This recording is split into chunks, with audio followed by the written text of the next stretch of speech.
దేవుని నామానికి మహిమ కలుగును గాక. క్రీస్తునందు ప్రియమైన దేవుని బిడ్డలారా, అనుదిన జీవవాక్యమునకు మిమ్మల్ని ప్రేమతో ఆహ్వానిస్తున్నాము. ఈ దినము ఆగస్టు 16వ తేదీ.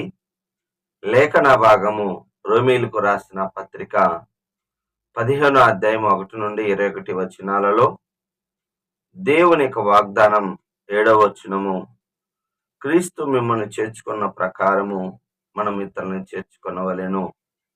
క్రీస్తు మనల్ని ఎప్పుడు చేర్చుకున్నాడు అంటే, పాపులుగా ఉన్నప్పుడే దేవుడు మనం విడిచిపెట్టగా పిలిచి ఆయన చేర్చుకునేవాడు. లోక 5:32లో నేను పాపులను పిలవచ్చి తిని, అవును, మారు మనసు పొందటానికి, మనసు మార్చుకోవటానికి. ఆదామవ్వలు తప్పిపోయిన తర్వాత వారు పండు తిని దేవునికి దూరమైనప్పుడు వారిని విడిచిపెట్టక, వారు పాపాన్ని కప్పుకొనుటకు, వారి దిగంబరత్వాన్ని కప్పుకొనుటకు అంజూరపు ఆకులను కచ్చడములుగా చేసుకొని మరి ఉన్న సమయములో దేవుడే వారికి చర్మపు వస్త్రాలను ధరింపజేశాడు. దేవుడు ఎంత కృపగలిగిన దేవుడు. పాపంలో పడిపోయి జీవిస్తున్న వారిని అలాగనే ఉండకుండా వారి కొరకు చర్మపు వస్త్రాలు మరి తొడిగాడు వాళ్ళకి. అవును, దేవుడు నిన్ను చేర్చుకుంటాడు. ఎందుకనగా ఆయన ప్రేమ గొప్పది.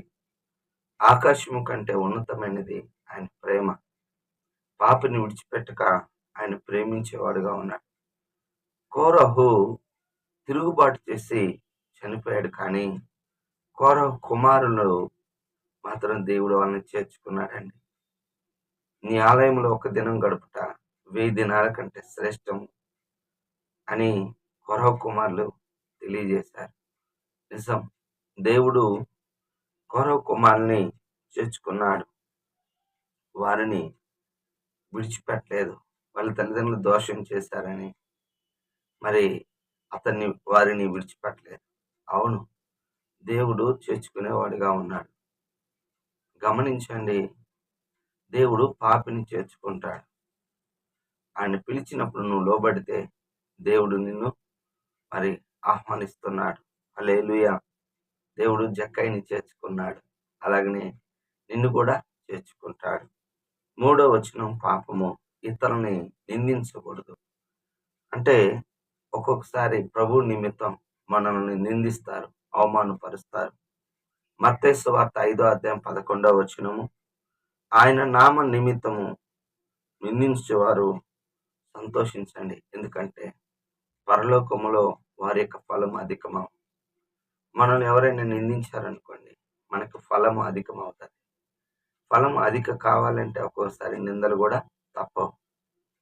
పరిశుద్ధ గ్రంథములో హెబ్రీలు రాసిన పత్రిక 11వ అధ్యాయం 24వ వచనంలో, మోషే క్రీస్తు విషయమై నింద గొప్ప భాగ్యమని ఎంచుకొని కలగబో బహుమానమందు దృష్టి ఉంచెను.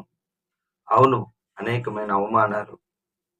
సొంత అన్న అక్క కూడా ఒకసారి తిరుగుబాటు చేశారు, బంధువులు తిరుగుబాటు చేశారు, ఇజ్రాయెల్ ప్రజలు తిరుగుబాటు చేశారు. అయినప్పటికీ ఆ నిందలన్నీ భరించాడు. ఎందుకయ్యా అంటే, కలగబోయే బహుమానమందే దృష్టి కానీ లోకం మీద కాదు.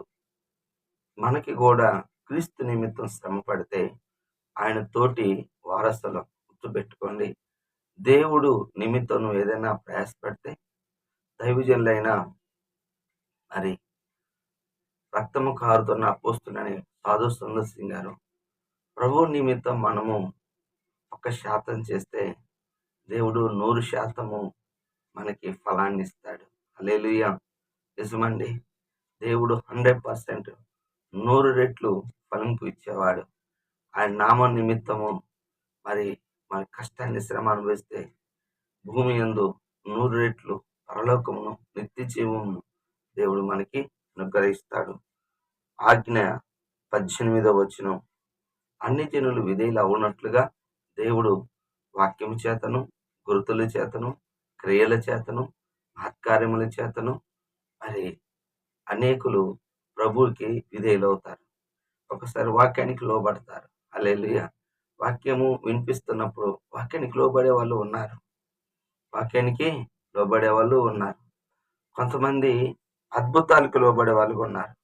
మార్కు సువార్త 5వ అధ్యాయం 20వ వచనములో మరి ఒక వ్యక్తిని దేవుడు స్వస్థపరిచాడు. అతడు సాక్ష్యం చెప్పాడు. ఆ సాక్ష్యం ద్వారా దేవుడు మహిమ తెచ్చుకున్నాడు. అవునండి, ఒక్కోసారి స్వస్థత వాక్యం ద్వారా మారే వాళ్ళు కూడా ఉన్నారు.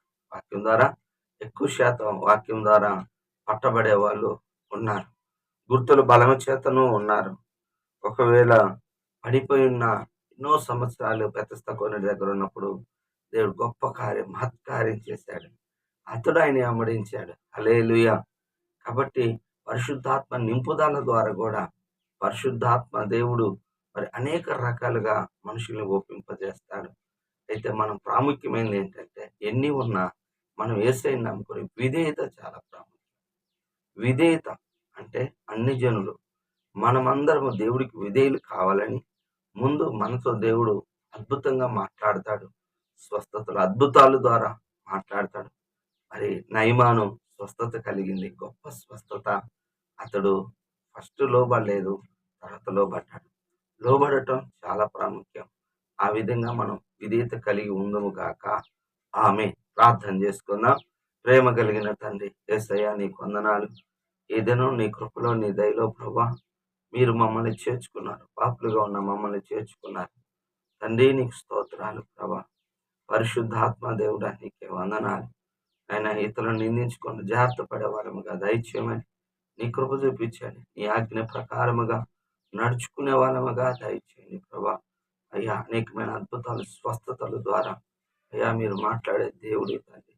అయ్యా నీకు వందనాలు, స్తోత్రాలు. మన ప్రకారంగా జీవించే వాళ్ళముగా దయచేయండి. అయ్యా తను ఉన్న వాక్యానికి నీరు కట్టి ఫలింపు దయచేయండి. ప్రతి బిడ్డలో పనిచేయనట్లు నీ కృప చూపించి బలపరచమని యేసు నామములో ప్రార్థిస్తున్నాను. తండ్రి యొక్క ప్రేమ, కుమారుని యొక్క కృప, పరిశుద్ధాత్మ దీవెన సదాకాలం మనందరికి తోడుగా ఉండును కాక.